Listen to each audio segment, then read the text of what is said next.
नमस्कार दोस्तों, स्वागत है आपका आज की हमारी इस NCERT हिंदी की क्लास में। तो हम लोग तैयारी कर रहे हैं एस्टेट 2023 TGT PGT हिंदी की। तो मैंने आपके सिलेबस के अनुसार काफ़ी सारी चीज़ें करवा रखी हैं जो रहती हैं, कोशिश रहेगी कि वो भी आपको प्रोवाइड करवा दी जाएं जितना मेरे पास समय होता है। ठीक है। तो इसके अलावा कई बच्चों को PDF लेने में दिक्कत है, तो कमेंट सेक्शन में मैं आपको लिंक छोड़ दूंगी टेलीग्राम चैनल का और व्हाट्सअप चैनल का। उसको आपने ज्वाइन कर लेना है, वहाँ आपको PDF मिल जाएगी। क्लास अच्छी लगे तो लाइक ज़रूर कर देना। ठीक है। चैनल पर नए हो तो चैनल को सब्सक्राइब कर लेना, हम लोग हिंदी पढ़ते रहते हैं। तो आज की क्लास में हम लोग बसंत भाग 1 छठी कक्षा की जो NCERT है उसके कुछ पाठ पिछली क्लास में रह गए थे वो करेंगे, और इसके साथ ही बसंत भाग 3 उसको पढ़ेंगे। जो भी मुझे इम्पोर्टेंट प्रश्न लगे कि पेपर में पूछे जा सकते हैं मैंने लेने की कोशिश की है। 7वीं कक्षा की जो NCERT है वो काफ़ी हद तक मैंने करवा रखी है, और जो बाकी रहा वो भी कवर करवाने की कोशिश करूँगी। तो शुरू करते हैं फिर आज की हमारी ये क्लास। सबसे पहला हमारा प्रश्न है, बाउल और भतियाली कहाँ के लोकगीत हैं। तो सबसे पहले आपने ध्यान रखना है कि ये लोकगीत निबंध से प्रश्न है, और लोकगीत जो निबंध है वो किसका लिखा हुआ है? भगवत शरण उपाध्याय। नाम याद रखना है। लोकगीत विदा से एक निबंध है, किसका लिखा हुआ है? भगवत शरण उपाध्याय का। पूरा पाठ भी मैंने करवा रखा है, जिसने नहीं देखा देख लेना, काफ़ी इम्पोर्टेंट है।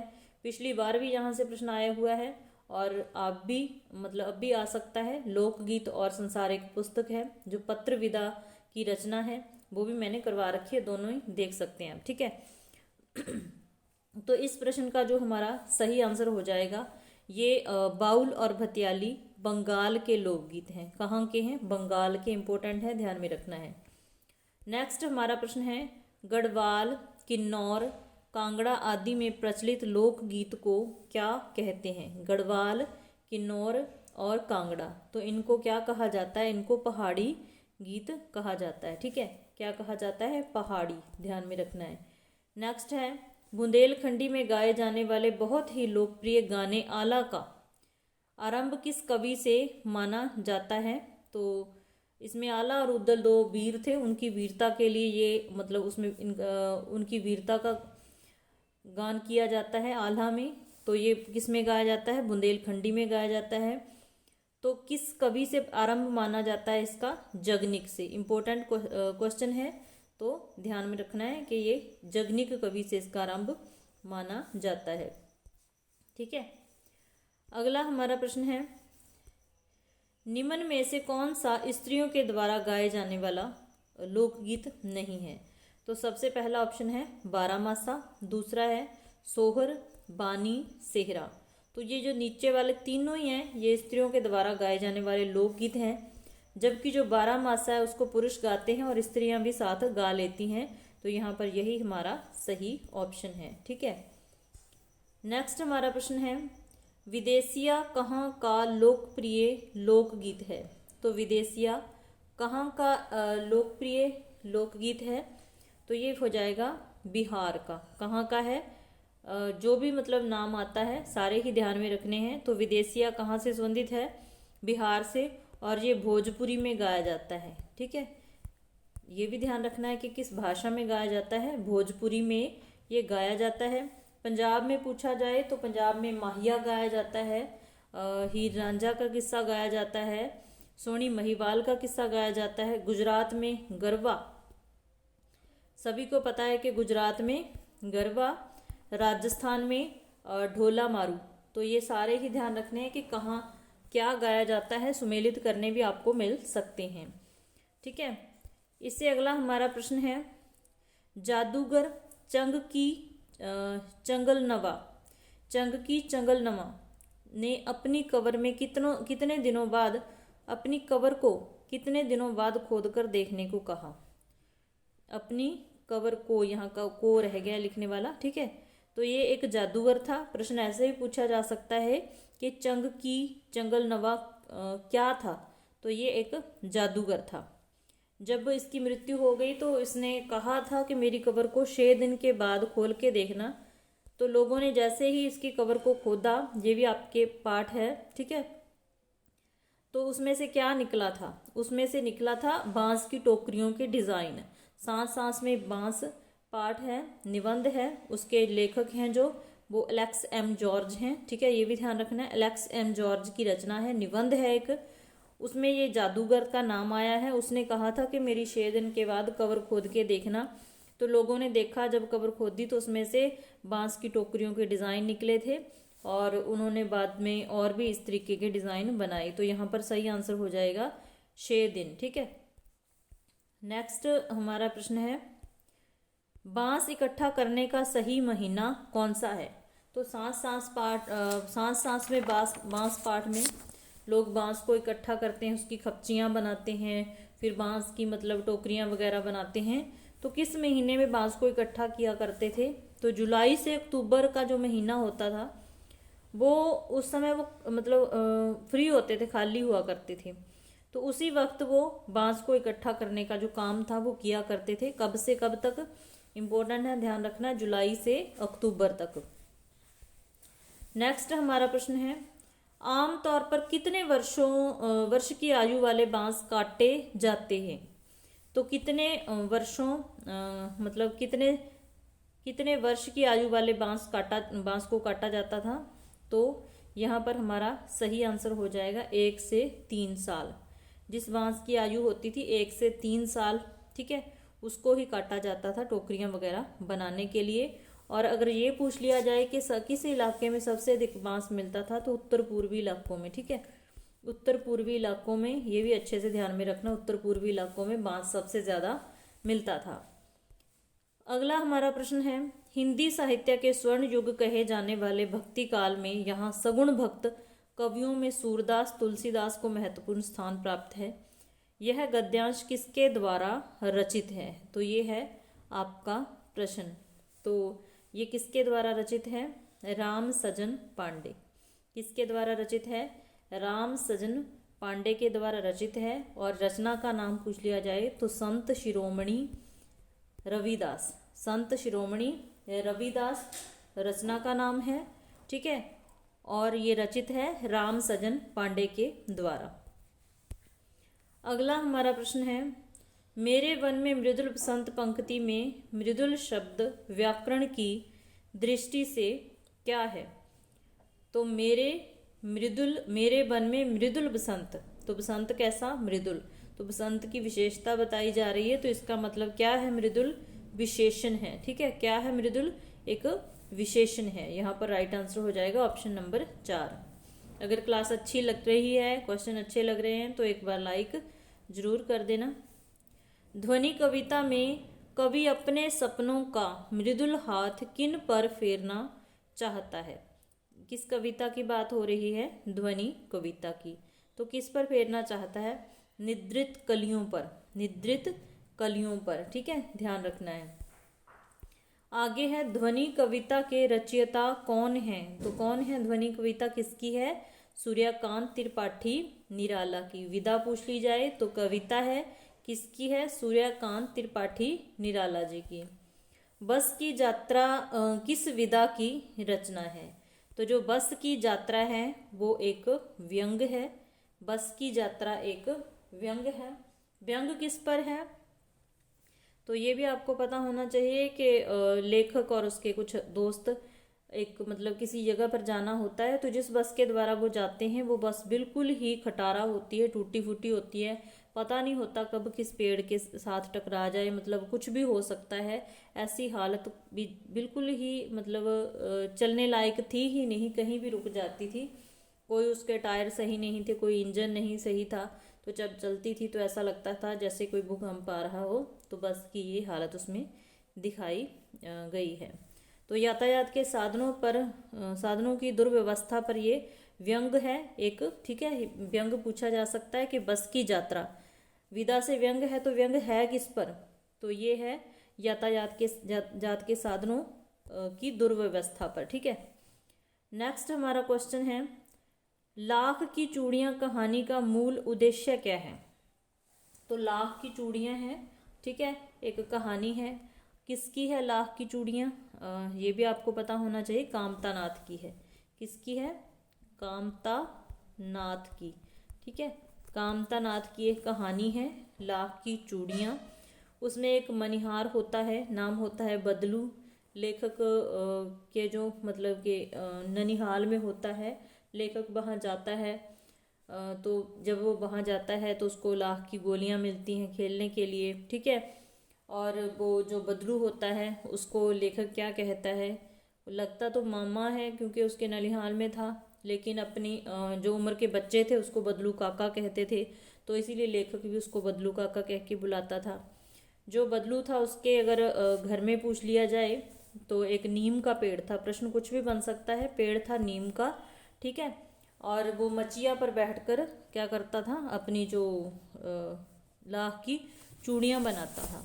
और उसको कांच की चूड़ियों से नफरत थी, क्योंकि कांच की जैसे ही चूड़ियों का रिवाज आया तो उसका जो कारोबार था ठप हो गया। लोगों ने लाख की चूड़ियाँ खरीदनी छोड़ दी। ठीक है, और जब लेखक आता तो उसे अगर गाय दूध देती होती तो उसको दूध, मलाई वाला दूध देता था। सिंदूरी आम देता था। आम भी पूछे जा सकते हैं कि कैसे आम देता था लेखक को, तो सिंदूरी आम देता था, उसको लल्ला कह के बुलाता था। जब कई साल के बाद लेखक बदलू के यहाँ आता है तो अपना नाम उसने क्या बताया था, जनार्दन।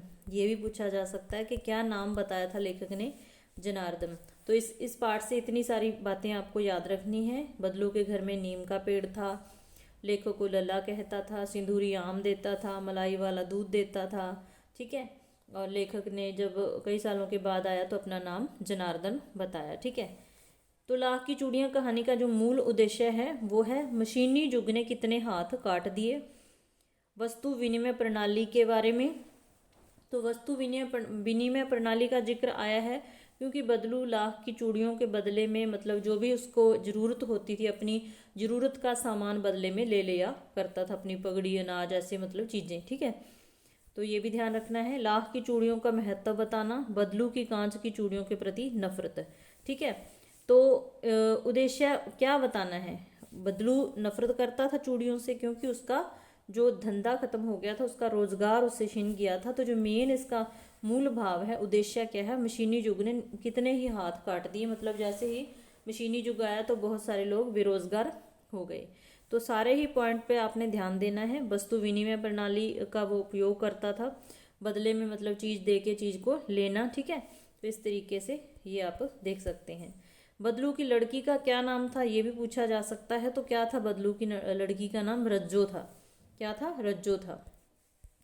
बदलू प्रतिदिन कितने जोड़े चूड़ियाँ बना लेता था, तो कितने जोड़े चूड़ियाँ बना लेता था, 4 से 6 जोड़े चूड़ियों के बदलू बना लिया करता था हर रोज। ठीक है, 4 से 6 जोड़े चूड़ियों के बनाता था बदलू। अगला हमारा प्रश्न है, बदलू ने अपना चूड़ियों का आखिरी जोड़ा किसके लिए बनाया था, तो किसके लिए बनाया था, क्या जमींदार की बेटी के लिए, लेखक के मामा की लड़की के लिए, लेखक की दुल्हन के लिए, अपनी बेटी के लिए। तो बदलू ने जो आखिरी जोड़ा था वो जमींदार की बेटी के लिए बनाया था। ठीक है, तो यहाँ पर एक बात और ध्यान में रखनी है कि जब लास्ट टाइम लेखक आता है वहाँ तो उसकी जो मामा की लड़की थी वो गिर जाती है, उसके हाथ में कांच की चूड़ियाँ पहनी होती हैं और वो उसको चोट लग जाती है। ठीक है, ये भी एक घटना हुई थी उसमें। बस की यात्रा पाठ एक व्यंग है जिसमें हरिशंकर परसाई ने व्यंग किस पर किया है, तो हम इसकी बात कर चुके हैं कि यातायात की दुर्व्यवस्था पर ये व्यंग किया गया है। आए बनाकर उल्लास अभी, आंसू बनकर वह चले अभी, सब कहते ही रह गए अरे, तुम कैसे आए कहाँ चले। तो ये किस कवि की पंक्तियाँ हैं, तो ये किस कवि की पंक्तियाँ हैं, आपने इसका आंसर बताना है। ठीक है, तो ये कविता भी बतानी है कि कौन। तो ये जो पंक्तियाँ हैं वो दीवानों की हस्ती कविता से ली गई हैं। आपने मतलब पंक्तियों को पहचानना है।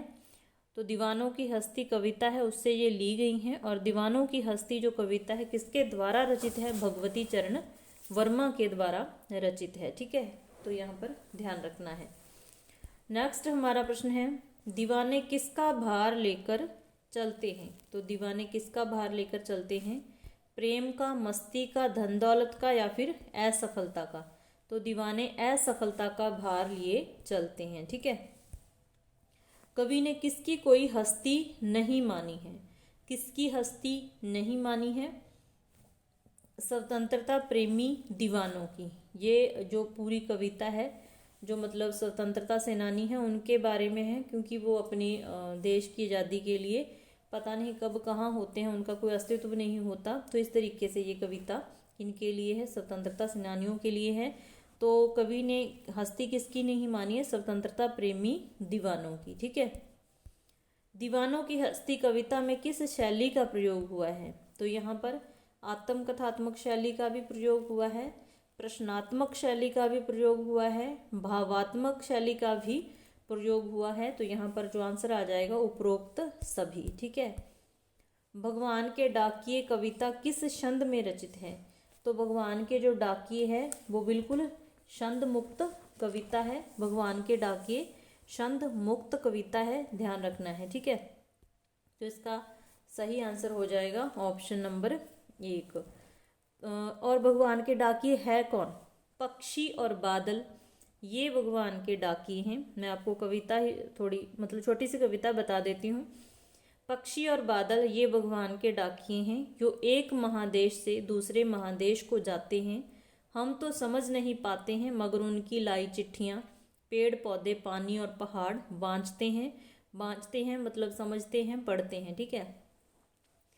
हम तो केवल यह आंकते हैं कि एक देश की धरती दूसरे देश की सुगंध भेजती है, और वह सौरभ भी सुगंध ही है, हवा में तैरते हुए पक्षियों की पंखों पर तिरता है। पंख मतलब पंखों पर तिरता है, और एक देश का भाप दूसरे देश में पानी बनकर गिरता है। तो भगवान के डाकिए माना है पक्षी और बादल को, क्योंकि पक्षी और बादल जो होते हैं बिना रोक टोक के इधर उधर जाते हैं, एक देश से दूसरे देश में जाते हैं। और कवि कहता है कि वो संदेश एक धरती का, एक देश का दूसरे देश के लिए संदेश लाते हैं। आम जो मनुष्य होता है, हम जो मानव हैं, उनके द्वारा लाए गए संदेश को हम नहीं समझ पाते हैं, लेकिन जो प्रकृति है वो बड़ी आसानी से उनके संदेश को समझती है।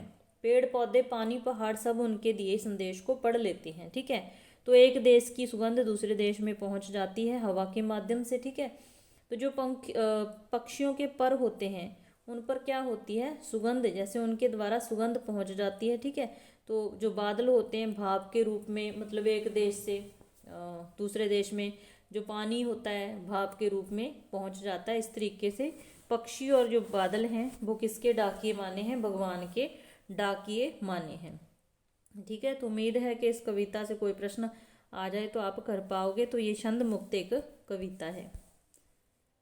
निम्न में से कौन सा सही सुमेलित नहीं है? तो यहाँ पर उर्दू में पत्र को खत कहते हैं। ठीक है। संस्कृत में पत्र को पत्र ही कहते हैं। सारे ही पॉइंट आपके लिए काफ़ी महत्वपूर्ण हैं, ध्यान में रखना है। ठीक है। तो संस्कृत में पत्र को पत्र कहते हैं, तेलुगु में पत्र को उत्तरम कहते हैं, तेलुगु में पत्र को उत्तरम कहते हैं, ये भी ठीक है। कन्नड़ में पत्र को जाबू कहते हैं, तो ये गलत है। याद रखना, उर्दू में पत्थर, संस्कृत में उर्दू में खत, संस्कृत में पत्थर, तेलुगु में उत्तरम, कन्नड़ में जाबू। कन्नड़ में जाबू नहीं कागद कहते हैं। गलत क्यों है कि कन्नड़ में कागद कहते हैं और जाबू उत्तरम, जाबू और लेख, ये जाबू है, ये भी तेलुगु में ही बोला जाता है और लेख भी बोला जाता है तेलुगु में। ठीक है। तो तेलुगु में उत्तरम जाबू लेख, तीन नाम हैं खत के। ठीक है, पत्र के। और कन्नड़ में क्या बोला जाता है? कागज। सारे पॉइंट याद रखने हैं। अगला हमारा प्रश्न है, विश्व डाक संघ के द्वारा किस आयु वर्ग के बच्चों के लिए 1972 से पत्र लेखन प्रतियोगिताएं करने का सिलसिला शुरू हुआ? तो किसने ये सिलसिला शुरू किया? विश्व डाक संघ ने। ठीक है। कब किया? 1972 में। किस आयु वर्ग के बच्चों के लिए था? ये आपका प्रश्न है। तो किस आयु वर्ग के लिए था? 16 वर्ष से कम आयु वर्ग के बच्चों के लिए ये जो प्रतियोगिता थी। ठीक है। बस अपने गंतव्य से कितने किलोमीटर पहले ही जवाब दे गई थी। तो कितने किलोमीटर पहले?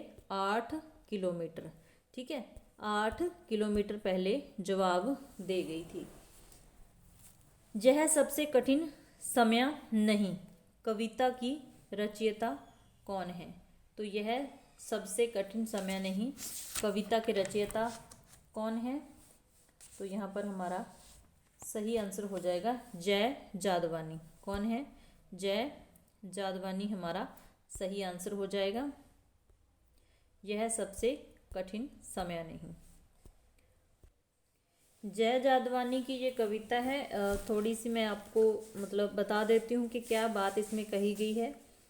नहीं, यह सबसे कठिन समय नहीं है। तो कविता का नाम ही क्या है कि यह सबसे कठिन समय नहीं है। नहीं, यह सबसे कठिन समय नहीं, अभी भी दवा है चिड़िया की चोंच में तिनका और वह उड़ने की तैयारी में है। अभी भी झरती हुई पत्ती थामने को बैठा है हाथ एक। तो जो कवित्री है वो क्या कहती है कि अभी सबसे जो कठिन समय है वो नहीं आया है। क्यों नहीं आया है? क्योंकि जो एक चिड़िया है वो अपनी चोंच में तिनका ही दबाए हुए नहीं है, बल्कि उड़ने को भी तत्पर है।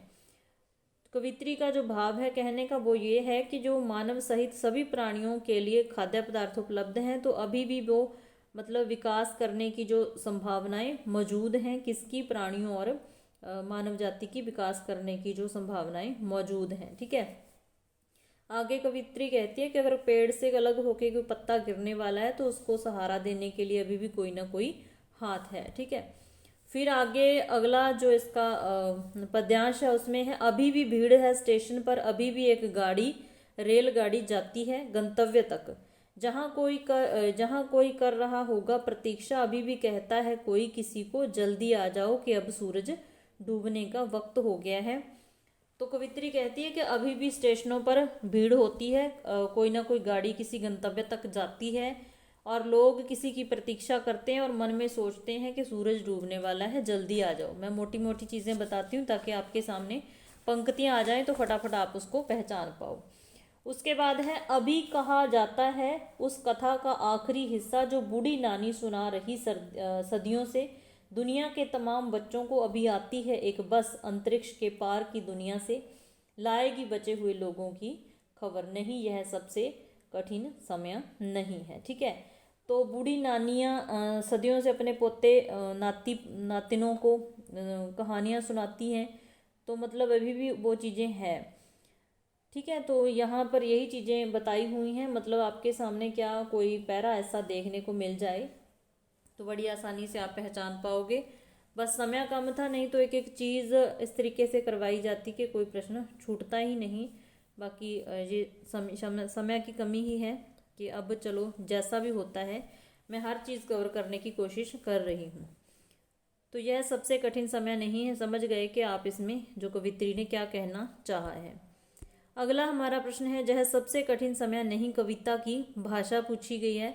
तो भाषा हो जाएगी खड़ी बोली। ठीक है, नेक्स्ट है, यह सबसे कठिन समय नहीं, कविता का मूल भाव क्या है? जीने की इच्छा है, जिजीविषा है। क्या है? जिजीविषा। ठीक है, नेक्स्ट हमारा प्रश्न है, कबीर की साखियां किस छंद में हैं? कबीर की साखियां किस छंद में हैं? तो दोहा छंद में है। ये भी बसंत भाग 3 में कबीर की साखियां दी हुई हैं, दोहा छंद में है। गाली का जवाब नहीं देने पर गाली की संख्या कितनी रह जाती है? तो ये कबीर का ही संदेश है। तो कितनी रह जाती है? अगर हम गाली का जवाब नहीं देते तो गाली एक ही रह जाती है। अगर हम आगे से जवाब देंगे, एक गाली दी हम 2 देंगे, तो आगे ये संख्या क्या होती है? बढ़ती जाती है। कहने का भाव है कि जो झगड़ा है वो बढ़ता ही जाता है। कबीर के अनुसार किसकी निंदा नहीं करनी चाहिए? तो घास की निंदा नहीं करनी चाहिए।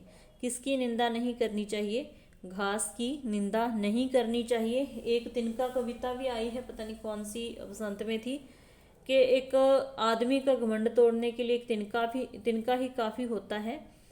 तो किसी भी आदमी को विचलित कर सकता है, क्योंकि जैसे ही हमारी आंख में कुछ चला जाता है तो हम विचलित तो होते ही हैं, क्योंकि आंख के बिना कुछ भी नहीं है। तो इस तरीके से निंदा किसी की नहीं करनी चाहिए, छोटे से छोटे भी जो भी छोटा से छोटा आदमी है, ठीक है, उसकी भी क्या कहते हैं कि निंदा नहीं करनी चाहिए, वही कबीर ने संदेश दिया है। कामचोर पाठ की विधा क्या है? तो कामचोर एक कहानी है, उसमें मतलब एक पारिवारिक समस्या का चित्रण हुआ है। क्यों? मतलब बच्चे होते हैं कि वो काम नहीं करते, घर वाले जब उनको कोई काम कहते हैं कि कुछ काम करो तो सब उथल पुथल मचा देते हैं, बहुत मतलब ऐसे ऐसे उत्पात करते हैं कि सबकी नाक में दम कर देते हैं। लास्ट में उनको फिर कहा जाता है कि किसी काम को कोई हाथ नहीं लगाना, मतलब इतने उल्टे सीधे काम करते हैं वो। भैंस का दूध निकालने के लिए वो उसकी रस्सी बांध देते हैं, पता नहीं कोई चाचा वगैरह चारपाई पे बैठा होता है, तो भैंस जैसे ही मतलब भाग जाती है तो उसकी चारपाई पीछे पीछे जाती है। मतलब एक हास्य सा बना रखा है उस पाठ में, बच्चों के द्वारा क्या क्या उत्पात मचाए गए हैं। आगे है, कामचोर कहानी किस समस्या को आधार बनाकर लिखी गई है? तो ये पारिवारिक समस्या को आधार बनाकर लिखी गई है। जब सिनेमा ने बोलना सीखा पाठ की विधा क्या है? जब सिनेमा ने बोलना सीखा पाठ एक निबंध है। किसका है? प्रदीप तिवारी का है, ठीक है, प्रदीप तिवारी का ये एक निबंध है। भारत की पहली बोलती फिल्म, यहाँ से इम्पोर्टेंट प्रश्न है, थोड़े ध्यान में रखने हैं, ठीक है। भारत की पहली बोलती फिल्म कौन सी थी? आलम आरा, ठीक है, कौन सी फिल्म थी? आलम आरा। और समीक्षकों ने इसे भड़कीली फैंटेसी कहा था, ये भी ध्यान रखना है, ठीक है। आलम आरा फिल्म किस दिन प्रदर्शित हुई थी? तो किस दिन प्रदर्शित हुई थी? 14 मार्च 1931 में, डेट याद रखनी है, ठीक है। आलम आरा कब प्रदर्शित हुई थी? 14 मार्च 1931 को। और इसकी शूटिंग की बात पूछी जाए तो रात को इसकी शूटिंग हुई थी, ये भी ध्यान रखनी है, ठीक है। अर्देशीर एम ईरानी को हॉलीवुड की किस फिल्म को देखकर बोलती फिल्म बनाने की प्रेरणा मिली थी? तो कौन सी फिल्म थी वो? शो बोट फिल्म को देखकर ही उसे प्रेरणा मिली थी कि हमें भी क्या करना चाहिए, बोलती फिल्में बनानी चाहिए। आलम आरा के पार्श्व गायक कौन थे? तो कौन थे आलम आरा फिल्म के गायक? WM खान। कौन थे? WM खान। सारे WM खान मतलब सारे ही नाम ये इम्पोर्टेंट है, याद रखने हैं। आलम आरा बनाने वाले फिल्मकार का क्या नाम था? तो क्या नाम था? अर्देशीर एम ईरानी, इसने ही बनाई थी आलम आरा फिल्म, और भारतीय स्वाग फिल्मों के ये पितामह कहलाते हैं, बोलती फिल्मों के पितामह कहलाते हैं, ये भी याद रखना है, ठीक है। आलम आरा की नायिका कौन थी? तो आलम आरा की नायिका थी जुबैदा। कौन थी? जुबैदा। नेक्स्ट प्रश्न है, आलम आरा के नायक कौन थे? तो आलम आरा के नायक थे विट्ठल। कौन थे? विट्ठल थे आलम आरा के नायक। नेक्स्ट हमारा प्रश्न है, आलम आरा फिल्म का प्रदर्शन किस सिनेमा घर में हुआ था? छोटे छोटे प्रश्न हैं लेकिन पता नहीं कहाँ से क्या पूछ लिया जाए। तो मैजेस्टिक सिनेमा घर में इसका प्रदर्शन हुआ था, ठीक है। अगला हमारा प्रश्न है, समीक्षाकारों ने आलम आरा को कैसी फिल्म करार दिया? तो हम इसकी बात कर चुके हैं कि भड़कीली फैंटेसी कहा गया था, ठीक है। नेक्स्ट हमारा प्रश्न है, अर्देशीर ने हॉलीवुड की बोलती फिल्म शो बाट किस वर्ष देखी थी, जिसको देखकर उसे लगा कि हमें भी बोलती फिल्में बनानी चाहिए? तो किस वर्ष देखी थी? ये देखी थी 1929 में। कब देखी थी? 1929 में, ठीक है। ये प्रश्न पहले भी आया था, एक मिनट, नहीं, हाँ, तो कब देखी थी शो वॉट फिल्म? 1929 में। नेक्स्ट हमारा प्रश्न है, फिल्म के लिए लिखी जाने वाली कहानी को क्या कहा जाता है? तो पटकथा कहा जाता है। रजनी भी एक पटकथा है मन्नू भंडारी की, शायद वो 11वीं कक्षा में, ठीक है। नेक्स्ट है यहाँ पहिया है पाठ का लेखक है।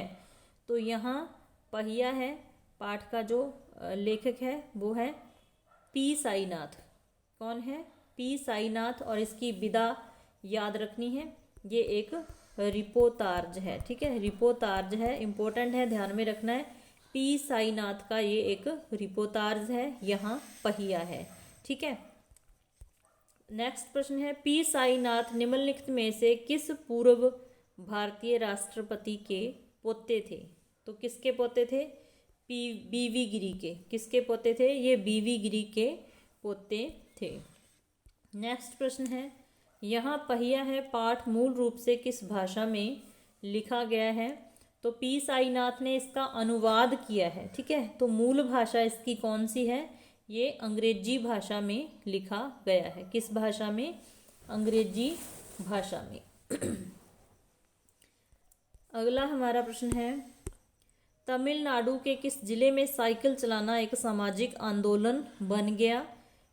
लास्ट ईयर शायद इस पाठ से प्रश्न आया हुआ है, इम्पोर्टेंट है, ध्यान में रखना है। तो किस जिले की बात हो रही है? पुडुकोट्टई। पुडुकोट्टई जिले की औरतों ने साइकिल चलाना सीखा। तो साइकिल चला के उन्हें बहुत ही मतलब अपने आप को आज़ाद महसूस किया, अपने काम खुद से करने लगी। कहीं दूर जाना होता था तो साइकिल पे जाती थी, मतलब अपना काम भी अच्छे तरीके से करने लगी। तो ये उनके लिए बहुत ही एक अच्छा मतलब काम था, साइकिल को सीखना। बहुत सुविधा हुई उनको इस तरीके से। तो उसके बारे में है ये पूरा पाठ। ठीक है, पुडुकोट्टई जिले में साइकिल चलाना कौन सा आंदोलन बन गया? तो एक सामाजिक आंदोलन बन गया। वहाँ पर अगर नाम पूछे जाएं तो एक जमीला नाम की स्त्री थी, एक फातिमा थी, एक उनकी सहेली थी अवकन्नी। ये 20 वर्ष के लगभग स्त्रियां थी जो साइकिल चलाना सीख रही थी। इसमें जो फातिमा नाम की महिला थी वो माध्यमिक स्कूल में पढ़ाती थी। ये इम्पोर्टेंट है, याद रखना है। माध्यमिक स्कूल में पढ़ाती थी वो फातिमा, और वो आधा घंटा किराए पे साइकिल लेके साइकिल को चला के आनंद महसूस करती थी। इम्पोर्टेंट पॉइंट है कि कौन सी महिला थी जो किराए पे साइकिल लेके आधे घंटे के लिए साइकिल चला के अपनी मतलब अपने आप को खुश रखती थी। तो वो थी फातिमा, माध्यमिक स्कूल में पढ़ाती थी। और एक अभियान सा भी उस पाठ में आया था, वो किस गांव में हुआ था? तो किलाकू रुचि गांव का नाम था। ठीक है, ये याद रखना है। एक किला कुरुचि नाम के गांव में एक अभियान सा चला था। ठीक है, तो गांव का नाम याद रखना है। पुडुकोट्टई जिला किस राज्य में है? तो ये तमिलनाडु का एक जिला है, हमने अभी पढ़ लिया। आगे है, ग्रामीण महिलाओं के लिए साइकिल चलाना किसके समान उपलब्धि था? तो मतलब बहुत ही खुश थी महिलाएं साइकिल चलाना सीख करके। तो उनके लिए तो ये क्या था? हवाई जहाज उड़ाने के समान था। किसके जैसा था? हवाई जहाज उड़ाने के समान था। आगे आ गया, अकबरी लोटा पाठ के लेखक का नाम क्या है? अकबरी लोटा तो एक कहानी है, किसकी है? अन्नपूर्णा नंद वर्मा की है। होता क्या है इसमें, एक लाला जी की पत्नी 250 रुपये की मांग करती है। तो लाला जी के लिए ये क्या हो जाता है, एक मतलब बहुत ही अपने लिए मतलब ये हो जाता है कि हाँ मुझे ये 250 रुपये देना है। बातों बातों में वो ऐसा कह बैठते हैं, लेकिन हफ्ते का समय मिलता है उसे, कहीं ना कहीं से भी इंतजाम होता नहीं है। आखिरी दिन होता है, उन्हीं का एक दोस्त होता है, उसको कहा कि इस तरीके से मुझे 250 रुपये चाहिए। तो जब मतलब बिल्कुल ही आखिरी समय होता है तो वो आ रहे होते हैं, उसकी पत्नी जैसे ही जो लाला जी होते हैं उसकी पत्नी पानी एक लोटे में दे के जाती, ऊपर ऐसी कुछ बात थी, वो लोटा नीचे गिर जाता है। उधर से उसके दोस्त आ रहे होते हैं, एक अंग्रेज आ रहा होता है, वो लोटा नीचे गिरता है, एक अंग्रेज को लग जाता है पैर पर, वो भीग जाते हैं। तो उसके दोस्त ने एक चाल सी चल दी, उसको कह दिया कि ये एक अकबरी लोटा है, मतलब एक ऐतिहासिक चीज़ है ये। तो उसके अच्छे खासे दाम दिला देते हैं और उसका जो वादा अपनी पत्नी से किया होता है लाला जी ने वो भी पूरा हो जाता है। शायद 500 रुपये मिल जाते हैं उस मतलब टूटे हुए लोटे के। तो यही पूरी कहानी थी, उसी को अकबरी लोटा बता दिया, एक टूटे हुए लोटे को। तो ये किसकी है? श्री अन्नपूर्णा नंद की है। अकबरी लोटा पाठ की विधा क्या है? तो ये एक कहानी है। लाला की पत्नी ने कितने रुपए मांगे थे? तो 250 रुपये मांगे थे। ठीक है, मेजर डगलस के पास कौन सी ऐतिहासिक वस्तु थी? तो जो अंग्रेज था ना, मेरे को नाम ध्यान नहीं है अब, उसका ही एक दोस्त था मेजर डगलस, उसके पास एक जहांगीरी अंडा था। तो वो उसको दिखाया करता था कि इससे कोई मतलब और ऐतिहासिक चीज़ नहीं हो सकती, ये मेरे पास है। तो उस अंग्रेज को ये था कि मैं जाके उसको दिखाऊंगा कि मुझे अकबरी लोटा मिल गया है। ठीक है, आगे है पानी की कहानी पाठ के लेखक कौन है। तो पानी की कहानी पाठ के लेखक हैं रामचंद्र तिवारी। रामचंद्र तिवारी हैं। मरते समय बाज व्याकुल क्यों था। मरते समय बाज क्यों व्याकुल था। पीड़ा के कारण, उड़ने की इच्छा के कारण, भूख के कारण, प्यास के कारण। तो बाज उड़ने की इच्छा के कारण व्याकुल था। मैंने अपनी पूरी कोशिश की है कि जितने भी एनसीईआरटी में मतलब पाठ हैं 6वीं 7वीं की हो गई है, एक बार आपको ध्यान में दिला दिया कि इस पाठ में इस बात पर चर्चा हुई है, ताकि आप प्रश्न को पहचान पाएँ। तो बाकी क्लास अच्छी लगे तो लाइक ज़रूर कर देना। ठीक है, नेक्स्ट प्रश्न है लहरों के अनुसार यह रहस्यमय गीत किन लोगों के लिए है। जो अपने प्राणों को हथेली पर रखे घूमते हैं, ठीक है, क्या उनके लिए है। जो मृत्यु से डरते हैं, जो मुसीबत में 9-2-11 हो जाते हैं, जो अत्यधिक स्वार्थी हैं। तो ये गीत किसके लिए है। जो अपने प्राणों को हथेली पर रखे घूमते हैं। टोपी पाठ के लेखक का नाम बताइए। तो टोपी पाठ है, उसके लेखक पूछा गया है तो सृंजय है। एक ये कहानी है, ये भी याद रखना, टोपी विदा से कहानी है, सृंजय की रचना है, ये सृंजय की रचना है। नेक्स्ट हमारा प्रश्न है भिनसार शब्द, ये कविता में आया हुआ शब्द है। भिनसार शब्द का क्या अर्थ है। तो इसका अर्थ होता है सवेरा। ठीक है, नेक्स्ट प्रश्न है मशगूल शब्द का क्या अर्थ है। मशगूल मतलब व्यस्त, मशगूल मतलब व्यस्त होता है। ठीक है, तो आज की क्लास के हमारे ये थे प्रश्न।